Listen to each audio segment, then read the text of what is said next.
In the rolling hills of ancient Wintermere, where the mists clung to the valleys like gentle spirits, there lived the humble farming folk whose lives were shaped by the eternal dance of the seasons.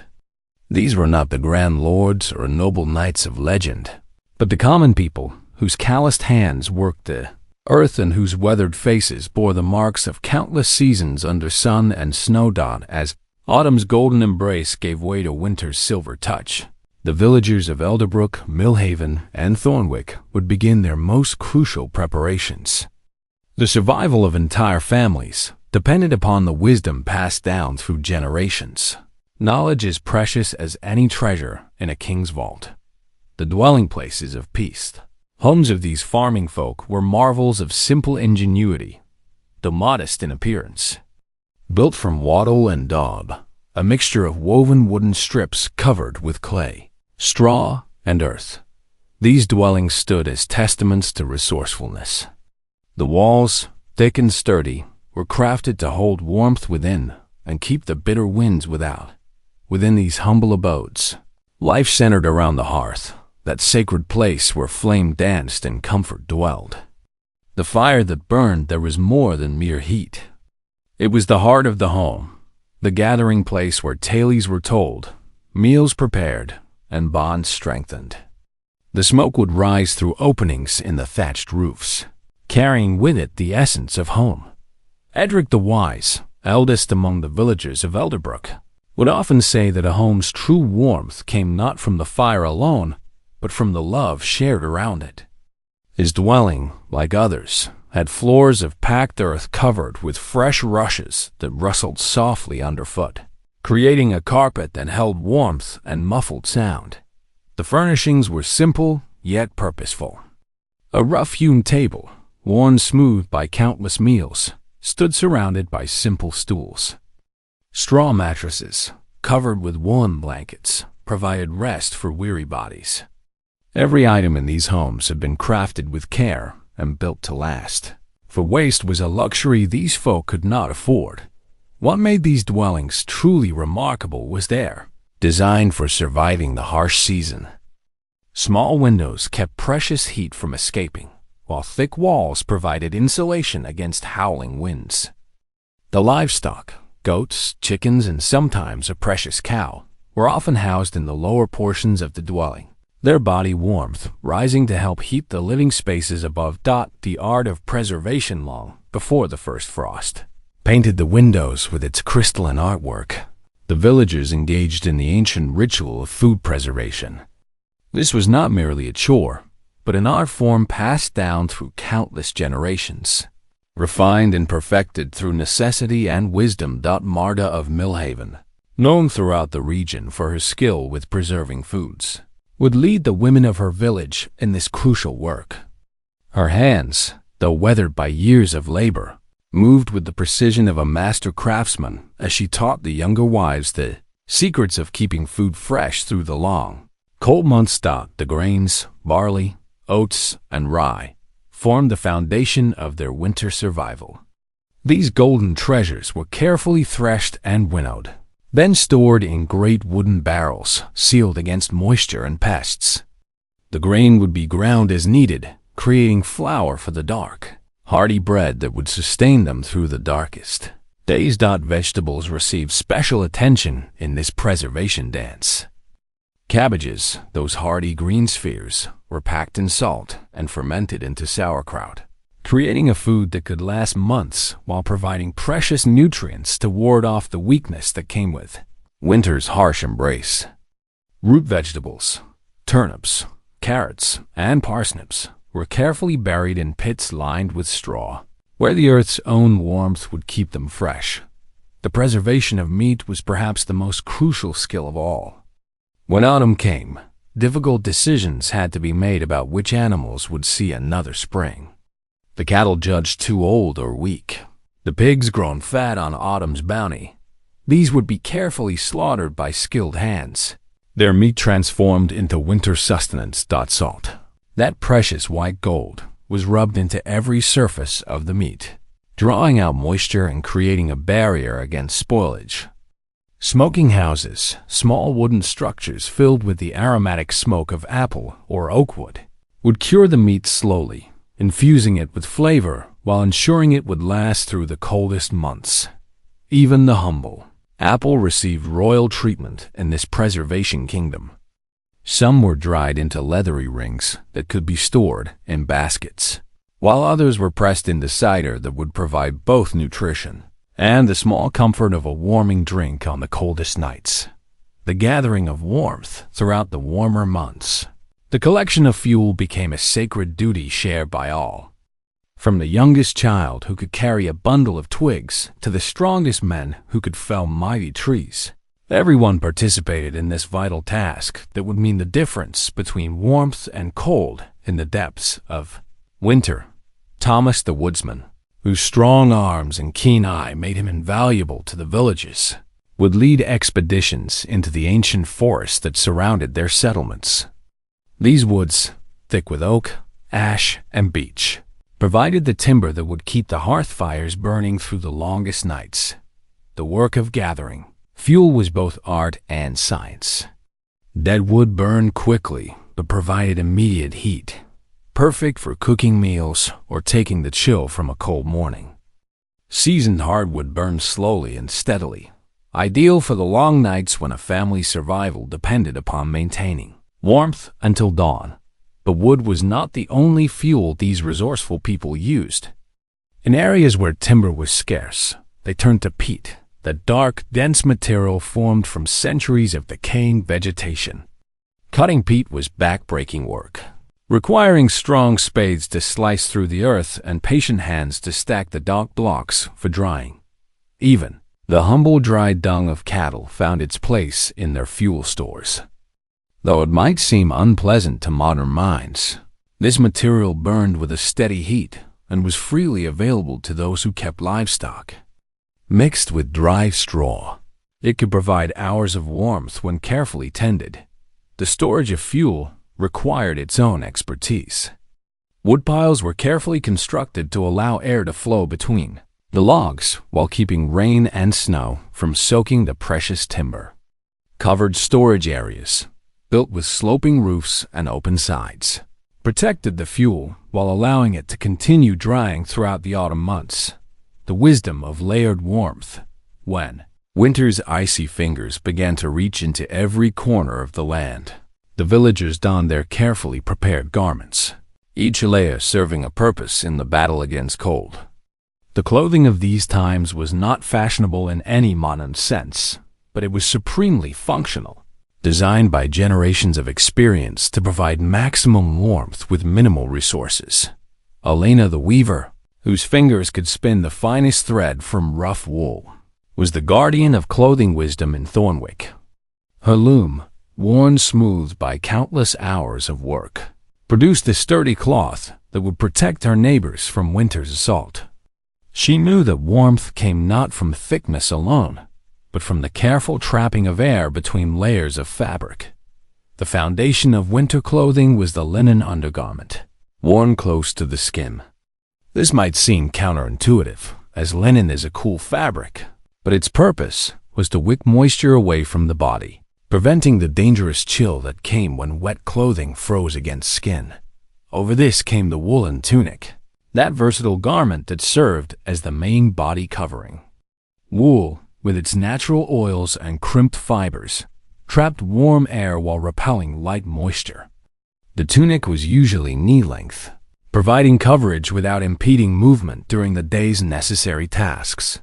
The outer layer consisted of a heavy cloak, often lined with sheepskin or other fur when available.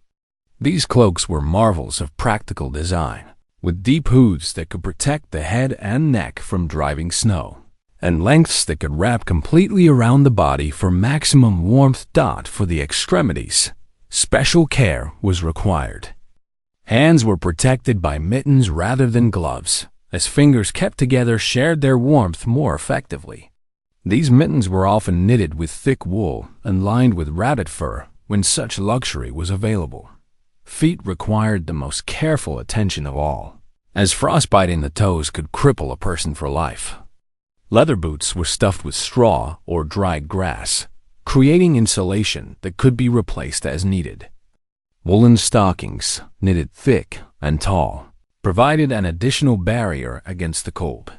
The head, from which much body heat could escape, was carefully covered with woolen caps or coifs that fit snugly around the ears and neck.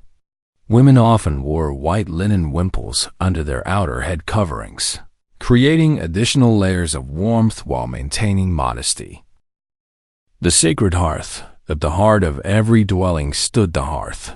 More than merely a source of heat, it was the spiritual center of home life, the place where sustenance was prepared and stories shared. The maintenance of the hearth fire was both practical necessity and sacred duty, requiring knowledge, skill, and constant attention. Old Henrik of Elderbrook, keeper of the village's largest hearth, understood fire as others understood the written word. His weathered hands could coax flame from the smallest ember, and his keen eye could judge the exact amount of fuel needed to maintain steady heat throughout the longest night. The construction of a proper fire was an art form. The base consisted of carefully arranged kindling, small twigs and bark shavings that would catch quickly from a spark. Above this, slightly larger pieces were arranged to create air pockets, allowing the flames to breathe and grow. Finally, the larger fuel was placed with precision, ready to sustain the fire through hours of burning. But maintaining a fire through winter required more than knowledge of construction. It demanded careful management of precious fuel supplies. Too large a fire wasted irreplaceable wood. Too small a fire risked letting the flame die completely, leaving the family vulnerable to the deadly cold.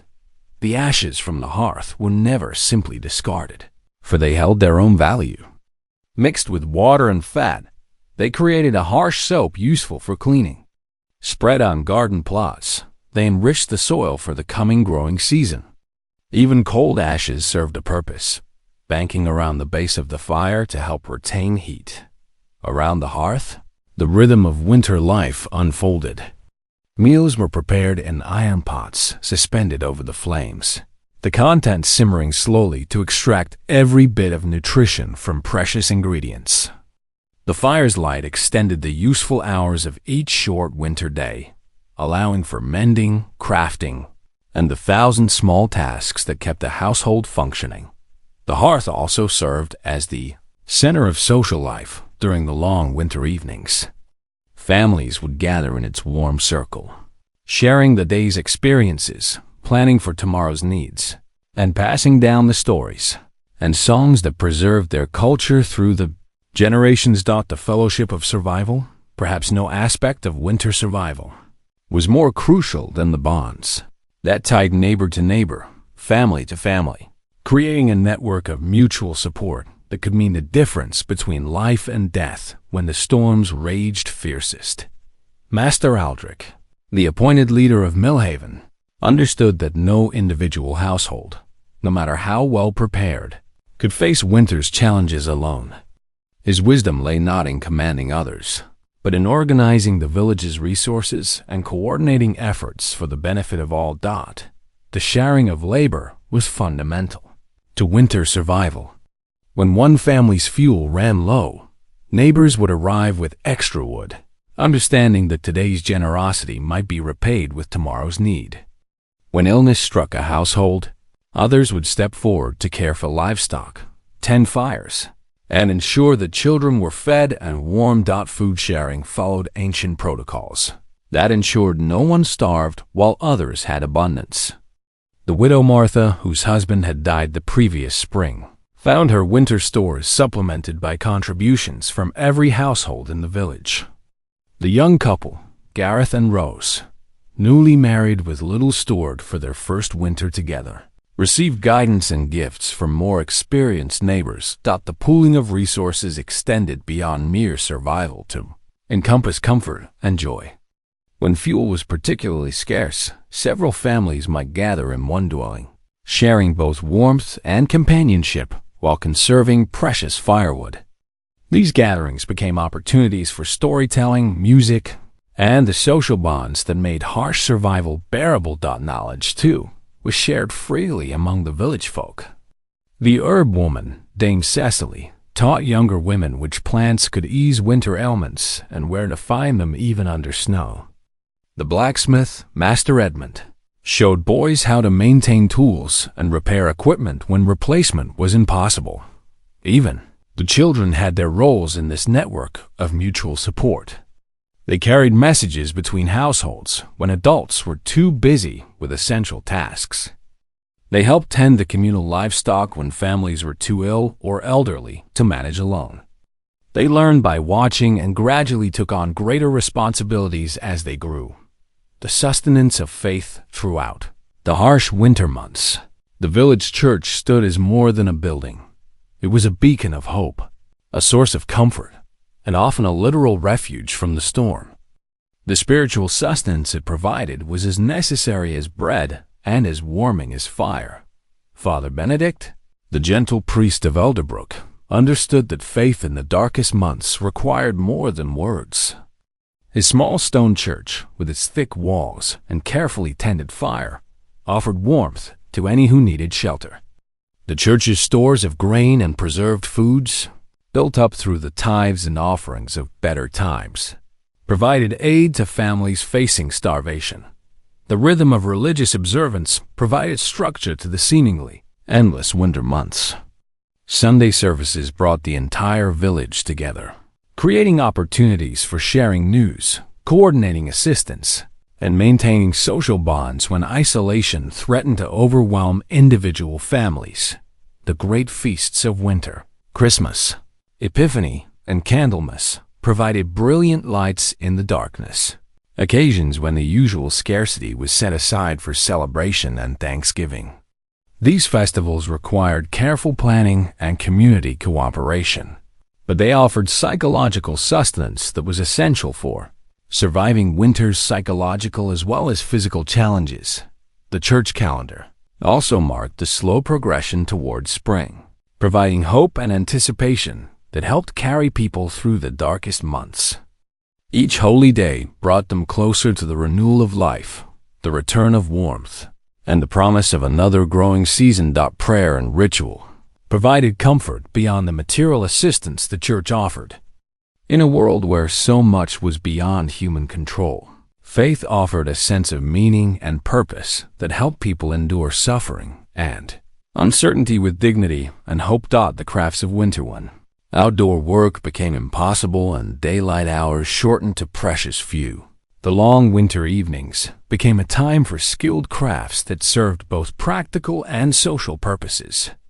These activities provided essential goods while keeping hands busy and minds occupied during the most challenging season. Dame Philippa, master seamstress of Thornwick, would gather the women of the village around her hearth during the longest nights, teaching them the intricate skills needed to create and repair the clothing that would protect their families.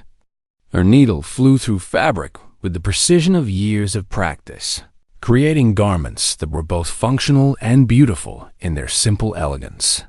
The spinning wheel's gentle hum became the soundtrack of winter evenings, as women transformed raw wool into the thread that would become next year's clothing.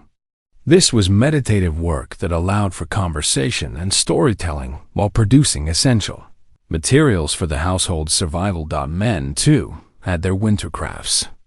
Master Geoffrey, the village carpenter, spent the dark months repairing tools, crafting new household items, and teaching young men the woodworking skills they would need to maintain their own homes. The rhythmic sound of plane and chisel provided a comforting counterpoint to the howling wind outside. Basket weaving, using willow branches cut and stored during the previous summer, created containers needed for storage and transport. These baskets were works of art in their way, woven with patterns passed down through generations and designed to last for decades of hard use. The creation of candles from tallow or beeswax was another essential winter craft. These precious sources of light extended the useful hours of each day and provided a small measure of comfort during the darkest nights. The process was labor-intensive but necessary, requiring careful attention to temperature and timing to produce candles that would burn evenly and provide reliable illumination. Even children participated in winter crafts, learning skills that would serve them throughout their lives. Girls practiced needlework on simple projects, while boys carved wooden toys and learned to weave simple baskets. These activities kept young hands busy while teaching valuable skills and preserving cultural traditions that the wisdom of rest, winters, and forced slowness taught, lessons that the busy seasons could not provide. When field work became impossible and travel dangerous, the farming folk discovered the value of rest, reflection, and the deeper rhythms of life that the urgent demands of planting and harvest often obscured.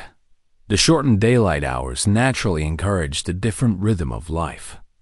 People rose later and retired earlier, aligning their activities with the available light and conserving energy for the most essential tasks. This was not laziness but wisdom, a recognition that survival sometimes required patience and conservation rather than constant activity. Sleep became longer and deeper in winter, the body's natural response to the cold and the reduced daylight. Families often slept together not only for warmth but for the comfort and security that closeness provided during the most vulnerable hours of the long winter nights. The pace of work slowed to match the season's demands. Tasks were approached with deliberate care rather than urgent haste, partly because fuel for light was precious, but also because the winter's teaching was one of patience and mindfulness. This slower rhythm created space for activities that the busy seasons crowded out. Storytelling flourished during the long winter evenings, as the older generation passed down tales of heroism, wisdom, and humor that preserved the culture's memory and values. These stories served multiple purposes. They entertained, they taught, and they strengthened the bonds between generations. Music, too, found its place in the winter's slower rhythm. Simple instruments, flutes carved from wood, drums made from stretched hide, provided accompaniment to singing that lifted spirits and created community even in the darkest times. The contemplative nature of winter work, spinning, weaving, carving, encouraged reflection and planning. It was during these quiet winter months that plans were made for the coming year, that relationships were deepened through shared labor and conversation, and that the wisdom of the past was transmitted to the future. The promise of renewal as the winter slowly began to release its grip on the land. The farming folk of Wintermere looked forward with hope and anticipation to the renewal that spring would bring. The survival of another harsh season was not just an ending but a beginning, proof of their resilience and wisdom. The first signs of spring's approach were subtle but precious. The gradual lengthening of days, the occasional sound of water dripping from icicles, the barely perceptible softening of the winter's harshest bite.